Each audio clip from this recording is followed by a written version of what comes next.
and welcome to Connect and Collaborate. I am Alex Hopkins, your on-air producer. All week long, we have had the chance to talk to our Colorado Business Roundtable partners, and we're very excited for that.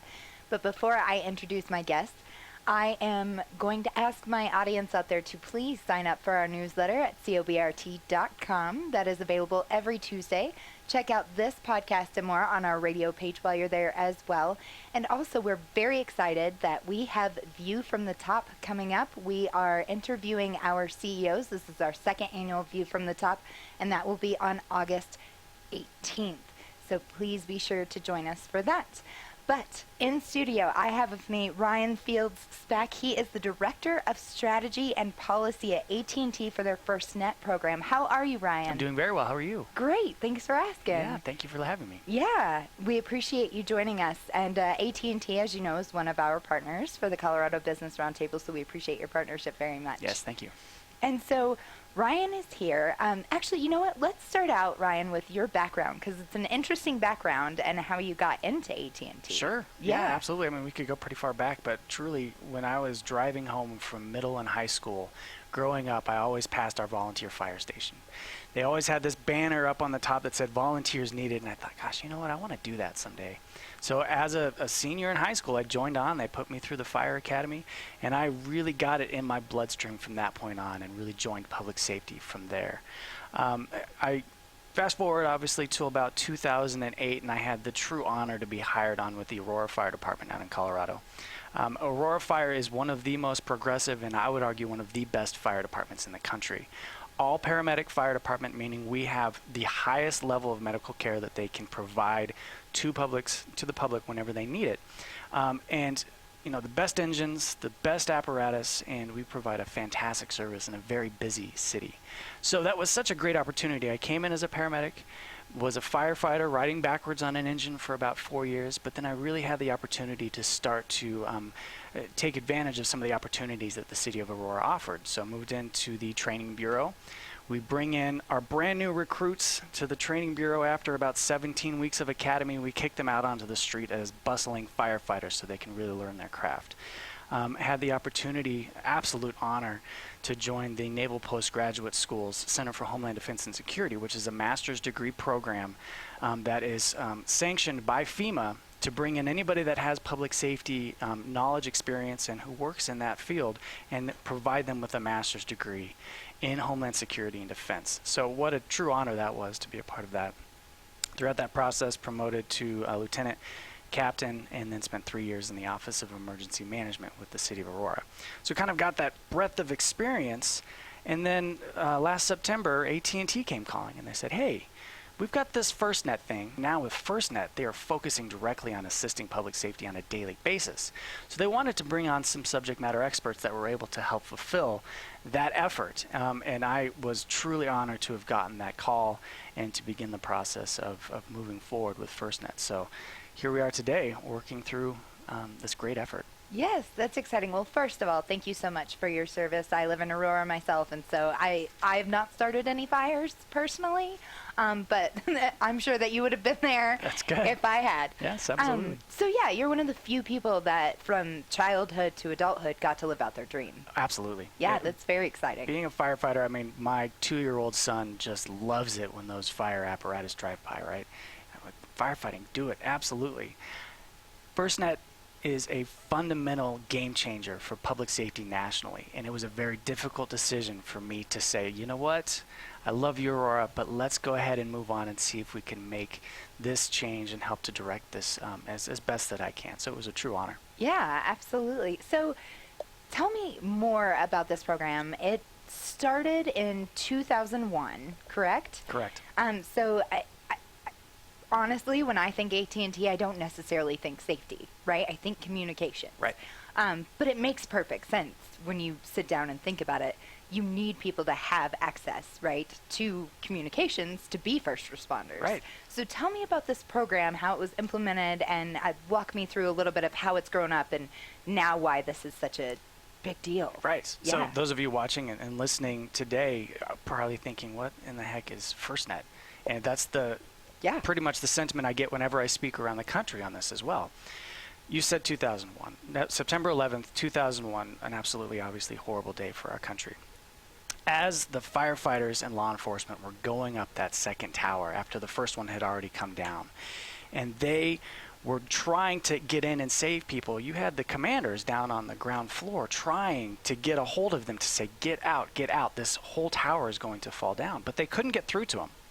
They didn't have the capacity via their communications capabilities to actually penetrate that building and talk to their people. Add to it, there's multiple hundreds of different frequencies that are being used, multiple different types of radio devices, meaning those walkie-talkies that they use, and you've got multiple different agencies that are all using different communications capabilities.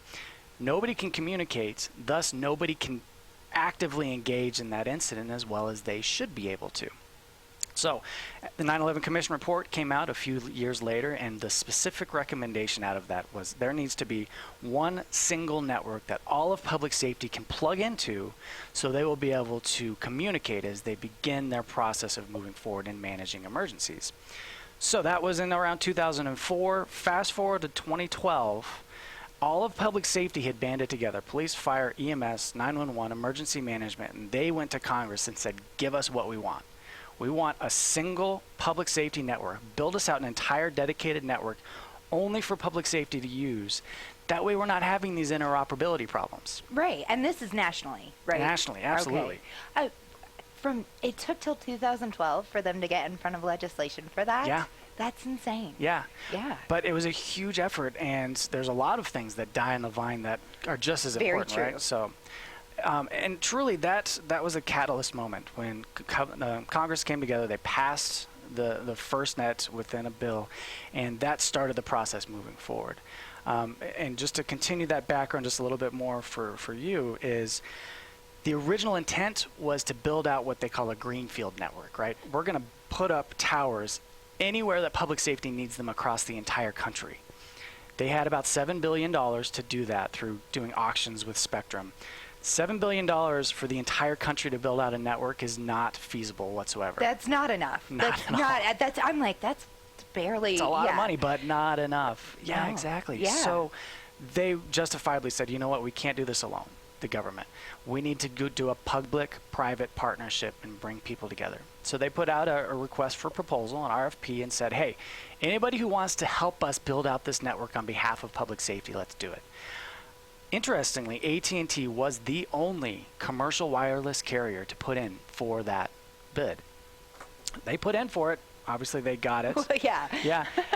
There were a couple other ancillary companies, but again, not commercial wireless carriers.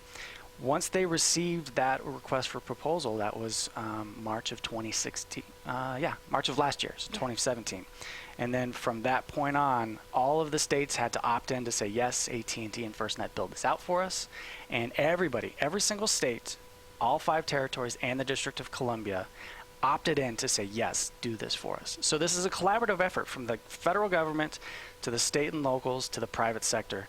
Everybody's on board and everybody's moving forward, so it couldn't be more exciting. That is very exciting, and congratulations on that, because it's not easy when government's involved a lot of times to get through all of the red tape, right? Sure. And particularly when you go from federal to state to local, and so that's very exciting. As we all know, AT&T is a commercial, as you mentioned, and so a lot of people think of their own cell phones. How is that? Clearly, I'm assuming we have different entities for safety versus for commercial use when we're talking about towers.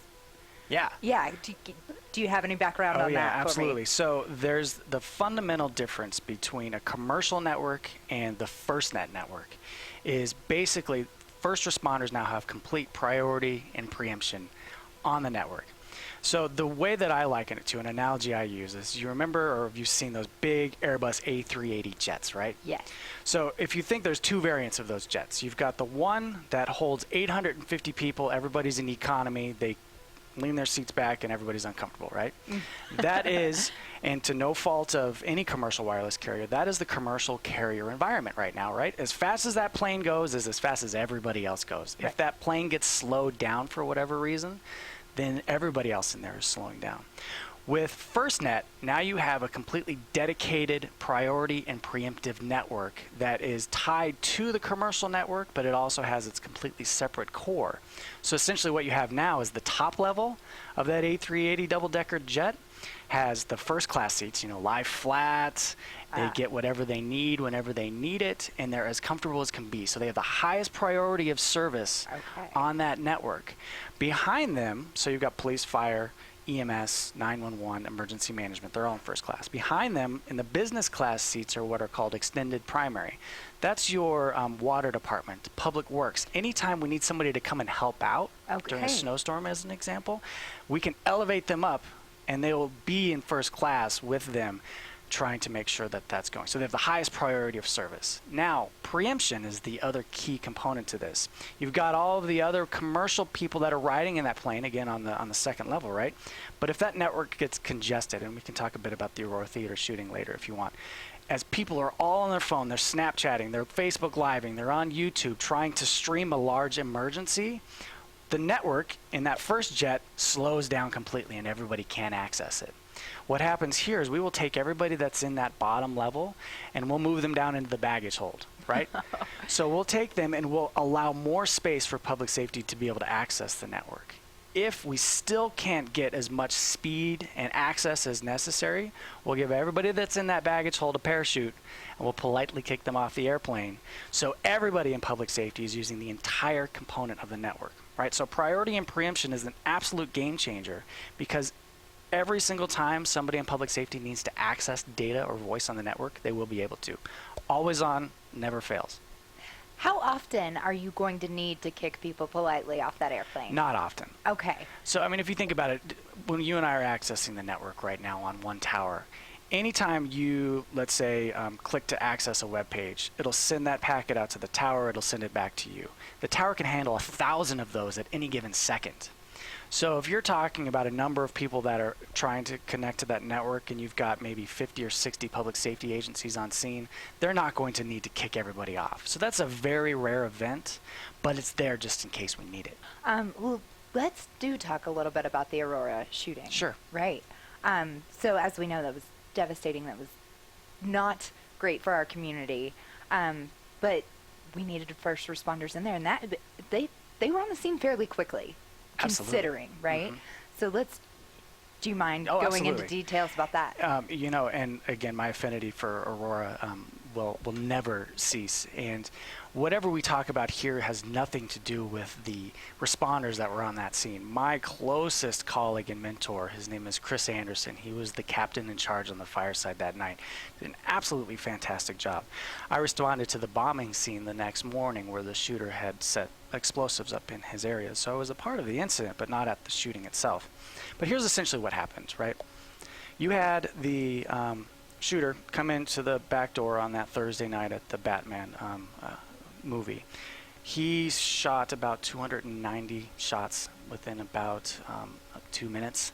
And you had basically within 3 theaters, 1,400 people all running out of that theater, most of them covered in blood, trying to help their people and their friends and their colleagues.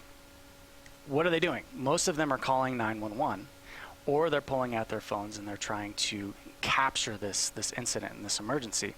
Our dispatch center has basically a very large room. You have fire on one side, you have police on the other side, and they are the dispatchers, and then you have the 911 call takers on the other. So as those 911 calls are starting to flood in, they take the bits and pieces of information that they have and they dispatch that out. So police get the information and they say, hey, we've got a shooting at the Aurora Theater. It's only about 30 seconds away, so they're on their way there right away. Shootings happen relatively frequently in large cities, same with Aurora. Our fire department got a call for an engine, a truck, a chief, which was my mentor, and then an ambulance. So they get to the scene with a report of 1 person shot. So you can already see the dichotomy happening right here, right? Fire's going to something that they think is very isolated. Police get on scene and see this is the biggest mass shooting in the country to date. So police get on their radio and they call up to their dispatcher saying, help, send more resources. This is a massive event. You can't talk between police and fire on their radio because the technology wasn't set up for them to do so. And the only way that that dispatcher can get that information over to the fire dispatcher is via either an intercom or by typing it into their computer system and sending it over. But if hundreds of 911 calls are coming in and everybody's completely inundated, how does that game of telephone work to get the information across? So you had not a failure in how the people at the scene were managing, you had a failure in the ability for them to communicate and come together and manage that emergency a little bit more cohesively. So that was the pretty specific challenge. With FirstNet, that fundamentally changes the game, right? Because everybody will be able to plug into the same portal to be able to see what's going on and have the same situational awareness. That will massively change how we manage those emergencies in the future. That is amazing. So do we have any data yet from this? And have we seen how well it's worked yet? Yeah, absolutely. I mean, you know, like I said, everybody signed up on December 28th. So, I mean, we are just in the infancy of this 25-year contract. But yeah, absolutely. You know, we have the Boston Marathon that just went off a couple months ago. We were able to provide devices via priority and preemption to police, to fire, and everybody was able to see what was happening at the same time. Think of a lost child at a concert, right? That used to be somebody, a mom or a dad would come and they would talk to somebody that's in charge and say, my child's lost. And then they would put out a radio call to everybody, say, be on the lookout for this child. Now that person can take the photo that they took of that child, 5 minutes ago. They can text it to 911 if it is accepted in their area. That 911 call taker will take that information and send it out to every single law enforcement, fire, EMS agency on the scene to their smartphone so they can see exactly what the child looks like, where they last were, and they all have the access to that network. Throw up a live drone above the scene that you can see live footage that's again connected to the network. A fundamental game changer. That's fascinating. Yeah. And so exciting, right? Yeah, absolutely. So obviously that's, you see why you joined. You've got such passion for safety. Was it a tough decision for you, honestly, to leave Aurora to do this? Or is this something that, because you're so inherently drawn to safety, was it an easy move for you? My son in probably 10 years time is going to look back and say, Dad, what in the heck were you thinking? You were a firefighter. You were that guy. And anybody who has been a firefighter or wants to be, if you can get in, and especially to have the opportunity and the true honor to be promoted to a captain, that is one, it's a job for life. It's a dream job for life. And something that I had aspired to since middle school, right? So yes, it was a very difficult decision to leave Aurora and join a public or company through this process. But I truly and I fundamentally believe, and you and I talked about this earlier, that FirstNet is the best way for all of public safety to manage emergencies going forward. And our chairman, Randall Stevenson, he leads one of the largest companies in the world. His goal was to make sure that public safety gets the communication capabilities that they need. And I fundamentally believe in his guidance on that. So I couldn't be more honored and proud to be a part of the effort and joining in. Yeah, absolutely. When it speaks volumes when your chairman is of a very large company, right? Speaks volumes when that is one of his priorities. Without a doubt. Yeah, absolutely. So let's talk a little bit about your future, where you see this going, and how implementing that is going for you. Yeah, absolutely. You know, there's a number of different components that we're looking at. First and foremost is spreading the word. Talking to you today is a perfect example. Fire departments, police departments, EMS agencies, they're so focused on what they do on a day-to-day basis. They don't have the luxury necessarily of going out and saying, all right, what's the cool new thing that's coming to us? So that is incumbent upon us in FirstNet, the authority on the government side, and FirstNet in AT&T to say, hey, have you heard about this? This is a great opportunity for you. So we have a team of 8 of us that are all public safety experts that are going out around the country to say, hey, listen, this is a fantastic thing for you. So we're spreading the word. We've got a great sales consultant team that is going out, and they can help to literally hold the hands of these agencies to walk them through the process of switching over. But that, and more importantly with our team, is to make sure that we're pointing this massive ship in the right direction all the time towards public safety. And really that is that, the cliche of flying 40,000 feet above to make sure, hey, this person's not talking with this person, let's put them together so we can make sure we're making a decision in a better manner. A lot of things that FirstNet is bringing about that's never been seen before, from priority and preemption to response operations, to the absolute game-changing Internet of Things technology that are out there. It's going to be a lot of fun. This is very exciting for you guys, and I for one, am so happy to be able to help you spread that word for sure. What is on your plate? Why Colorado? You're based here. Are all 8 of you based here? No. Okay, no, so we're all nationwide, yeah. Okay, wonderful. Your colleagues, I assume, are just as excited and thrilled as you are. Yeah, without a doubt. I mean, we have the former assistant chief of the LA Police Department. We've got all of us across the country, and we're really starting to, I think, make a lot of waves in terms of here's what FirstNet can do for you in public safety, and it's just the tip of the iceberg. I mean, I always make the analogy, from running to walking to being in its infancy. We're not even at tummy time now, right? And we're really starting to ramp this thing up, and it's got incredible potential to really change how public safety works. Yes. Thank you so much for joining me, Ryan. It's been a pleasure talking with you about FirstNet and AT&T's program that they just implemented. I see big things for it. And thank you. Yes. Thanks for joining me. Be sure to like and subscribe our YouTube page while you're here. Check out this podcast and more at cobrt.com/radio-podcast. Have a great day.